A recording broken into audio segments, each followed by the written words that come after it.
So if you've seen some of my other videos, you've seen that we like to make videos when we're out camping or out away. But I just sort of want to cover off the last couple of months. There have been some really huge changes for us and some really great experiences. As you know, I finished up nearly 9 months in Darwin, and I met some great people and got to have amazing experiences that I would not have got to have anywhere else in Australia. I got to get up to Kakadu and visit some of the rock painting sites up there, which without my work trip I would never have got to get up there and see them. It's just both cost and season prohibitive. Then straight after that, almost within a week of getting home, unpack, wash and repack, and Frankie and I went on our sort of three and a half week trip around Myanmar, or Burma as some people may have known it by its old name. But not only that, we got to visit Frankie's family, which for me was the highlight. We got to visit all the, well, it felt like 1,300 temples by the end of it, but a lot of the sacred sites, the Swedagon gold-covered temple right in the middle of Yangon, right up to the Golden Rock, or the Hanging Golden Rock, and I'll put some pictures up on the screen shortly for you. But yeah, for me, definitely the people, but more importantly, Frankie's parents and Frankie's family that I got to meet and hang out with. Frankie's mum's warmth and caring and just immediate connection, and Frankie's father's intelligence and the way he connects and asks questions, and I just found it really sort of inspiring and really amazing. I got to stay at their house for a couple of days. Really couldn't have hoped for more, really. But then after that, we got to meet up with my parents in Kuala Lumpur in Malaysia, which we used as a bit of a staging point because they're located in Western Australia, so it's far cheaper for them to fly straight up to KL or over to Bali, and we can meet somewhere in Asia than it is for either myself or them to travel east to west or west to east in Australia. It actually works out nearly $500 cheaper to meet in Asia.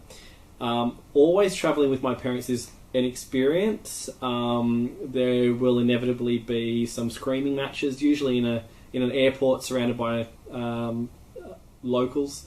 My parents, prior to my time in East Timor, were never really travellers and hadn't travelled overseas before then. But I actually find travelling with them fun. I really enjoy hanging out with them. I don't know too many people in their late 20s that say they enjoy hanging out with their parents. But we took my parents from KL all the way over to Pulau Randang or Redang Island, which is a snorkeling/diving resort. So it's also coming with us on this trip was my friend Ron from back here in Australia, in Canberra. So he met us again in KL. So all sort of three parties met up after we'd already been travelling for 3 weeks. So we were hot and smelly and just wanted to wash and relax, which was good. Once we got onto Redang, which is usually a domestic flight, internal Malaysia, KL to a regional area called Kuala Terengganu, which is sort of a regional fishing or tourist sort of port. And we're bussed out to a ferry, and then a ferry over to the island. I should say that my father's seasickness isn't the best time, but the way that the ferry's set up is you're actually head level with the water, so you go down under deck. But my father didn't help his condition any worse by head down playing on his iPad while he was on the ferry. So the inevitable happened, and he emptied his guts into a plastic bag, surrounded by Chinese tourists, which Redang Island is primarily set up for Chinese tourists, which is great. It means that sort of we get to experience other cultures as well. But while on the island, we stayed there sort of 4 days, 3 nights. The island does guided snorkeling tours morning and afternoon every day. But on the island, Frankie, myself and Ron signed up for what PADI, which is the Professional Association of Divers. They sort of like the world standard or the world sort of group of diving accreditation sort of body, what they call Discover Scuba, which is sort of a 15-20 minute sort of introduction in the water. You put all the kit on and you just get basically like a puppy, essentially. You're pushed underwater and taken around and shown some coral and things like that. In the end, I think it was a 25-minute dive with depth down to 6 metres. That sort of got me hooked on diving, and I'd sort of the seed was planted that we should really get into that when we come home.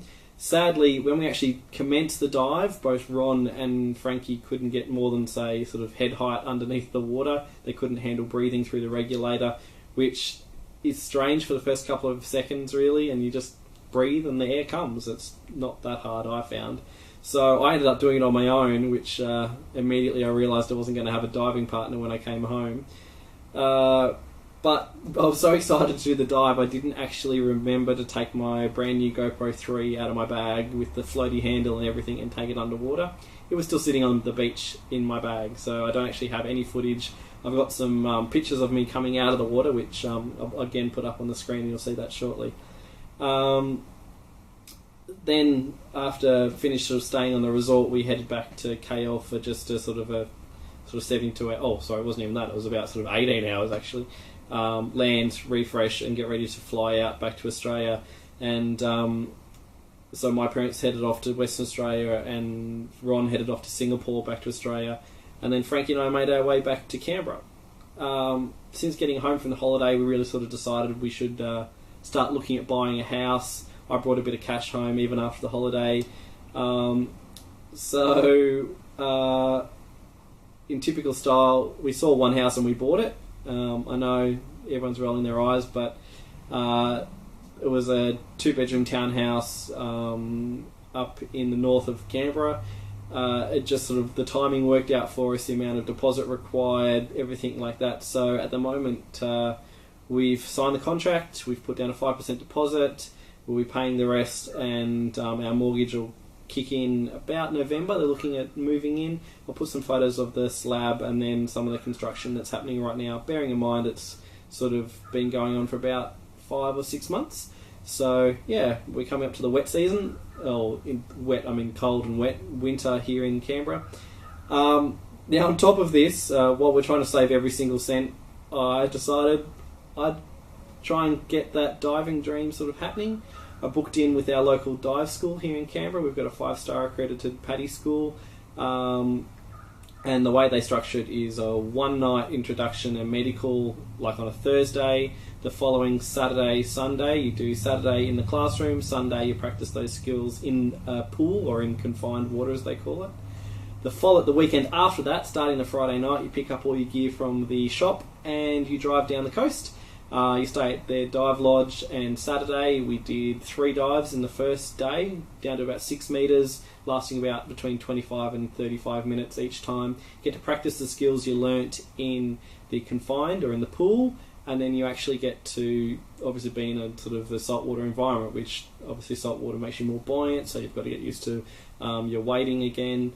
And then on the Sunday, which is the last day, they call the open water dive. We head out on a boat, and in our case, we went to the toll gates. Due to the way the PADI class is structured, I can't actually show you any photos or any video because you can't use your GoPro, etc., while you're learning. I can put up on the screen now the photo of our completed class up on the shore. But the dive, essentially, the last dive was down a boat anchor to about that was about 10 metres down, and then you enter a sort of an undersea sort of mini canyon. It's only sort of 4 metres across or whatever, down to a depth of 18 metres. The current was really strong, and our instructor even said that he had never seen it that strong in that area before.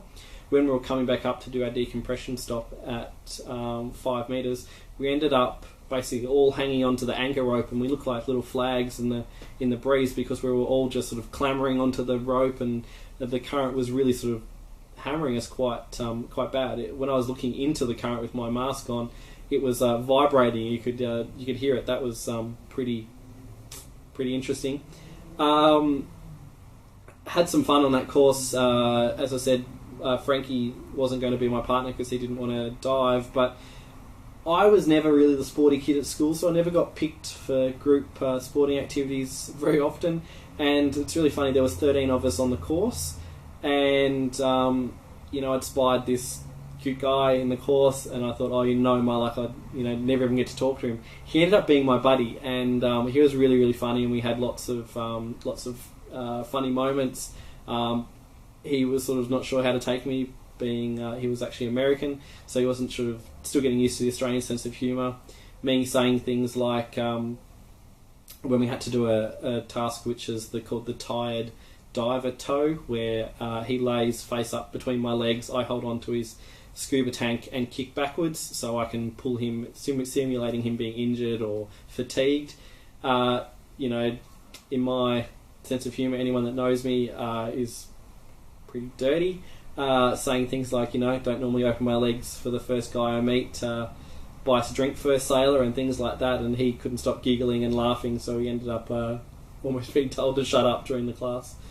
But then sort of almost within a couple of weeks of that, I've been trying to get my scooter back up and running. I only ride sort of a couple of times a year, and so I had to replace the battery in that, so that was $100. Then my car battery died, so I had to get another that was $130 to get that replaced. And within a week of that happening, driving home from the gym one night, I was T-boned. Was crashed in my little blue Swift in my car, and the passenger side got smashed into right between the passenger door and front and rear passenger doors, and it was quite severely crushed in. I was able to drive just. I managed to get it to the insurance assessors, and turns out $6,000 worth of damage. I was fully insured, and the insurance company is still trying to determine fault, which that's going to be a fun experience. Just to sort of top off sort of the end or up to current, my work has a pretty sort of long-term and well-developed gay and lesbian network within our organisation. I try and make these videos not just for anyone who's interested in gay and lesbian issues, but we're just people, so I love travelling and love diving and things like that. But they've just elected their new management committee, if you want to think of it like that, and they've actually elected me as the chairperson. So over half of the people that voted for me, so I take that as a huge compliment, and now I've got sort of 2 years to get my head around what's going to be required and work with a great bunch of people to actually get the outcomes that are required. So where to from here? I guess we want to get the house sorted, so we're looking at moving in around November. Pretty much early next year I want to start travelling again, which is sort of crazy if anyone's sort of thinking, you've just got a mortgage, you want to travel. But read one of my latest blog posts on wade85.com, and that's sort of talking about how I'm really looking forward to having a mortgage. It creates some stability for us.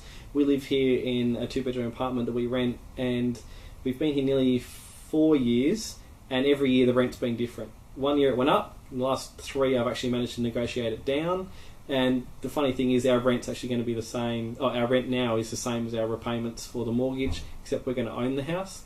But when the Canberra rental market sorts itself out, you never know, they can put the rent up for this.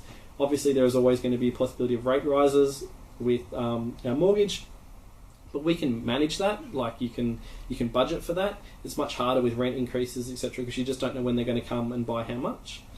So also just wanted to, one of the places I'm really looking at travelling or getting back to is actually East Timor. I spent 6 months there in 2008, mid-2008 to the end of 2008, and I utterly loved it. I still speak intermediate levels of Tetun, the native language there, and I'm really keen to get back. I'm trying to get Frankie to experience the country as well. This time will be actually my chance to have the language advantage. He had the language advantage in Burma, obviously, but it's one of the best dive spots in Southeast Asia. It's probably at the end of its third world status, which it never should have. It was just such a beautiful and picturesque country. It's been described as what Bali was sort of 15 years ago, before all the yobs got there from Australia.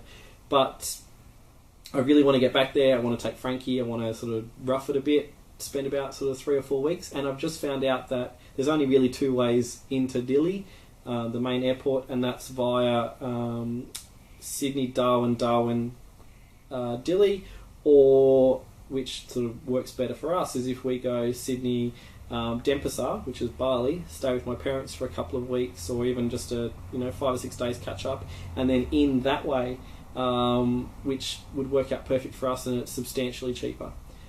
So that's where we're at the moment. Please like, comment and subscribe on the video below, or if you're viewing this on the blog, please make some comments below. The blog traffic's been increasing lately, and I want to know what I can do to make it more enjoyable for you. So I guess I'll sign off here. Thanks for watching.